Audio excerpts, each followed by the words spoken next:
সম্মানিত শ্রোতামণ্ডলী, এ পর্যায়ে আমরা জানব কুরবানির পশু জবাই করার পরে বিনিময় গ্রহণ করা, জবাই করার জন্য কোনো মূল্য টাকা গ্রহণ করা, কোনো বিনিময় গ্রহণ করা জায়েজ আছে কিনা। এই প্রশ্নের উত্তর হলো, কুরবানির পশু জবাই করার ক্ষেত্রে প্রথমত যিনি কুরবানি দাতা তিনি যদি নিজে কুরবানির পশু জবাই করার মাসআলা সম্পর্কে অবগত থাকেন তাহলে তার জন্য নিজে পশু জবাই করা উত্তম। যদি কুরবানি দাতা কুরবানির পশু জবাই করার মাসআলা সম্পর্কে পরিপূর্ণরূপে অবগত না হন এবং তিনি অন্য কারো মাধ্যমে পশুটি জবাই করাতে চান, সেক্ষেত্রে জবাইকারীকে বিনিময় প্রদান করা জায়েজ আছে।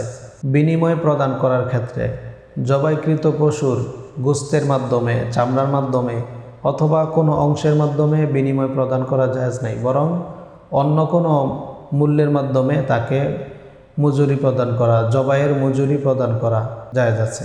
কুরবানির পশুর কোনো অংশের মাধ্যমে মজুরি প্রদান করা জায়েজ নাই, বরং নগদ টাকা বা অন্য কিছুর মাধ্যমে বিনিময় প্রদান করা জায়েজ আছে।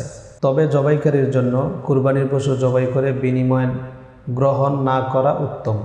আল্লাহ তাআলা আমাদেরকে আমল করার তৌফিক দান করেন।